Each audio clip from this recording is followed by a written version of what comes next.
이번 사이클 고점 얼마까지 보시나요? 이거는 저번에 다루긴 했었는데 둘 중 하나예요. 이것도 너무 극과 극이라 한데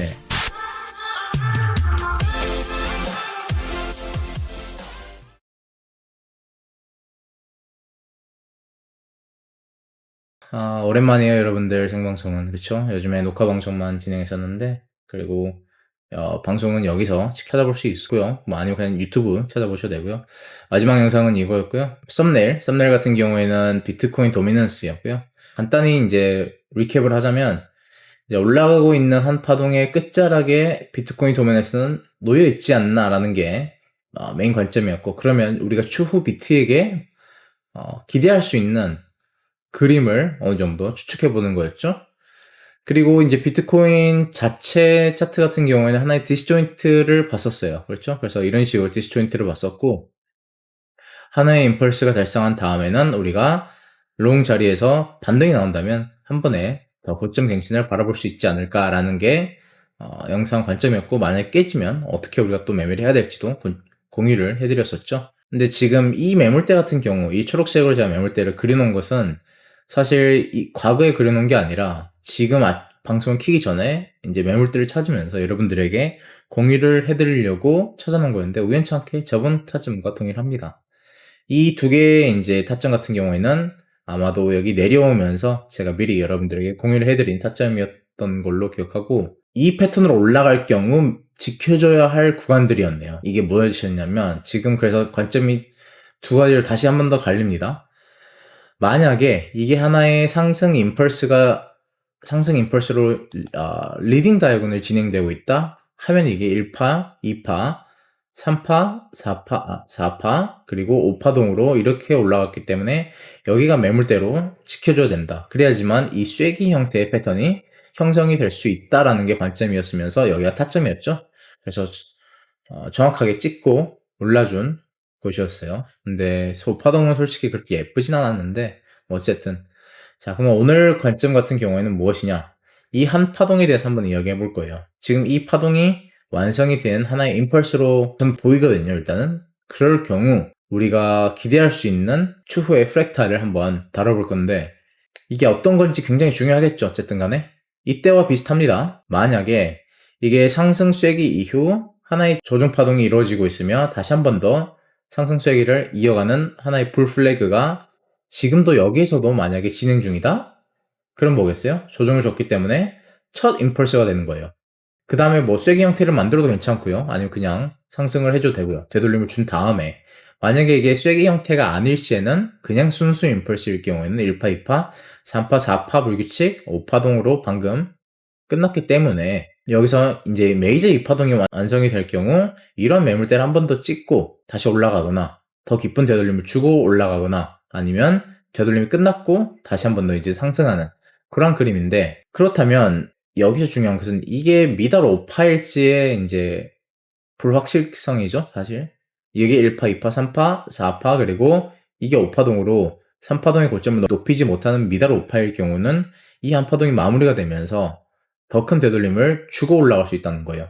왜냐면 이게 카운팅이 되기 때문에. 이런 식으로 이게 만약에 미달 5파동일 경우에는 그럼 여기서 다이버런스가 끼면서 한 번 더 메이저 되돌림을 주고 올라간다, 이렇게 돼버리는 거기 때문에 지금 굉장히 중요한 자리이긴 합니다. 그래서 여기서 계속 박스권 형성하면서 방향을 안 주고 있는 것 같은데, 일단은 롱 관점에선 기간적으로 따지게 된다면 빠르게 올려야 돼요.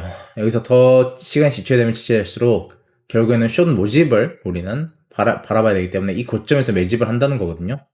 결국에는 이렇게 계속 흔들면서 만약에 올리지 못한다, 그리고 헌팅을 하고 다시 한 번 더 박스권 안에 내려온다, 이러면 여기서는 우리도 한 번 더 숏 매집을 들어가야 될 수도 있어요. 이 두 가지가 굉장히 중요한 관점이었고요, 제 입장에서는. 네, 그래서 일단은 지금은 롱 관점을 바라보되 어느 구간이 깨지면 우리가 하방도 열어야 되는지, 그거를 염두에 두고 있는 게 굉장히 중요합니다. 또 이제 주봉이 마감했는데, 어제 마감했죠? 고점에서 도지 비스무리한 게 나왔어요. 그래서 한 파동이 장대 양봉이 터지고 위에서 이러한 도지가 나왔을 때는 변곡일 가능성 또한 생기거든요. 한번 예시를 찾아보면 여기 있네요. 이것도 지금과 주봉과 비슷하지 않나요, 이거? 장대 양봉 이후 도지, 이후 조정 주고 상승. 이러한 캔들이 고점을 뚫고 눌리면서 나왔을 경우에는 눌리는 힘 또한 지금 존재하기 때문에 하방 관점도 항상 열어두는 게 현명하다라고 저는 생각을 하는 그런 구간입니다, 지금이. 심지어 지금 바로 올리는 것보다는 또 여기서 횡보를 하고 있기 때문에 테더 도미넌스 같은 경우에는 지금 중요한 추세에 바로 직전에 놓여있죠? 이 추세? 그래서 여기가 깨진다면 아마도 비트코인이 신고점 깰 확률이 굉장히 높아지는 방향성이 나올 거라고 보고 있습니다. 그래서 이 추세 라인을 그려놓고 알람을 설정해 두는 것을 추천드리고요. 그렇게 될 경우 테더 도미넌스 같은 경우에도 큰 프레임에서 하나의 베어 플래그가 형성이 되기 때문에 어디까지 내려갈지 몰라요. 이거는 아무도 매물대가 많기 때문에 하나 정도는 찍히겠지만 어쨌든 이 추세가 꺾였다는 것은 한 번은 세게 방향성이 나올 수 있는 가능성을 존재하고 있기 때문에 기간적으로만 봐도 지금 이게 46일 한 달하고 반이죠? 한 달하고 반을 지켜줬던 추세 라인이에요. 그리고 위에서는 꼬리 만들고 몸통 마감 아래서 하고 장대 음봉으로 캔들을 장악했죠? 그 다음에 다시 한 번 더 타점 찍고 매물대 찍고 추세가 나오려고 하는 모습이에요. 그렇기 때문에 방향성 같은 경우에는 지금 단기적으로는 뭐예요? 하방이에요. 그러면 비트코인으로 치자면 단기적으로는 상방이겠죠. 도미넌스 같은 경우에는 이더리움 같은 경우에는 아직까지는 큰 방향을 안 보여주고 있고 중요한 것은 제가 말씀드렸던 구간을 뚫었다는 거, 리테스트 했다는 거. 그래서 한 파동이 여기서 완성이 되었고 조정을 주었고 여기서 끝나는지는 모르겠어요. 근데 지금 새 파동이 나오고 있다면 뭐 이런 식으로 웨지 형태 이후 위로 쏜다면 아마도 이더리움도 충분히 갈 수 있는 그림이 나올 거예요. 왜냐? 비트코인 같은 경우가 지금 상승 쐐기 형태를 마지막 지점에서 시작이 아닌 마지막 지점이에요. 올라오다가 끝자락에서 만들고 있기 때문에 비트코인이 꾸물꾸물 올라가면서 선고점을 돌파하면서 도미넌스는 빠진다? 그럼 그때는 이더리움의 비중을 좀 신경 쓰면서 매매를 하시는 걸 추천드립니다. 그래야지 수익이 굉장히 극대화 되실 거라는 걸 보실 거예요. 비트코인, 이더리움, 도미넌스를 방향이 나오면 꼭 보세요. 방향 안 나오고 횡보할 때는 그냥 관점으로만 보고 매매할 때는 딱히 염두에 두고 있지 않다가 방향이 나오면 그때 한번 슬쩍 보고 매매할 때 비중을 잘 선택을 하시는 게 굉장히 도움이 되실 겁니다. 그걸로 인해 손실과 수익을 진짜 이거 순수 이 차트 하나로 보고 비중만 이제 고르는 걸로 수익과 손실을 정말로 좌지우지할 수 있기 때문에 꼭 추천드리는 바입니다. XRP 채널링이 좀 더 가까운 지지 저항이 이루어지고 있네요. 아니면 역캐슐? 역캐슐도 괜찮네요. 이런 식으로. 그렇기 때문에 여기가 만약에 뚫리고 리테스트하고 지지받을 경우에는 이만큼 갈 수 있기 때문에 전고점 돌파까지도 생각을 해야 되는 패턴. 이번 사이클 고점 얼마까지 보시나요? 이거는 저번에 다루긴 했었는데 둘 중 하나예요. 이것도 너무 극과 극이라 한데 여기가 고점이에요.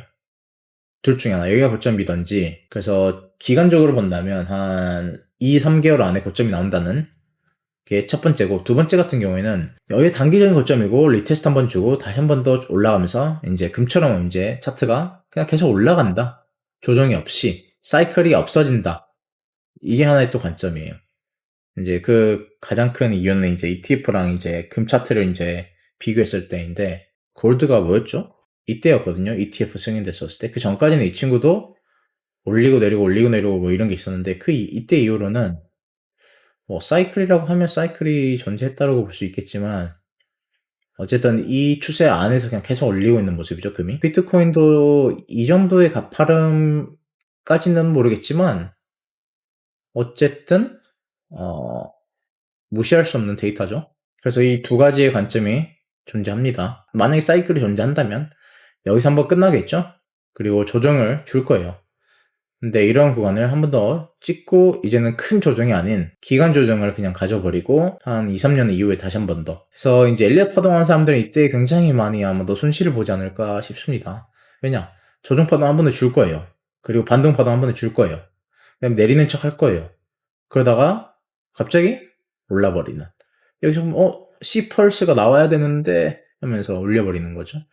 엘리엇 파동이 코에 걸면 코걸이, 귀에 걸면 귀걸이란 말이 괜히 나오는 게 아니라 또. 근데 확실히 지금 한 파동은 끝난 것 같아요. 이게 조정이든 임펄스든 일단은 이 한 파동은 여기서 마무리가 되었고 지금 내려오다가 어떻게 갈지 모르겠어요. 이런 식으로 꺾이면 추가 하방을 보는 것도 맞아 보이고, 만약에 안 꺾인다면 상방을 보는 것 또한 괜찮아. 여기서 롱숏을 도박하지 말고 명확하게, 그러니까 방향이 나오면 그때 매매하셔도 안 늦습니다.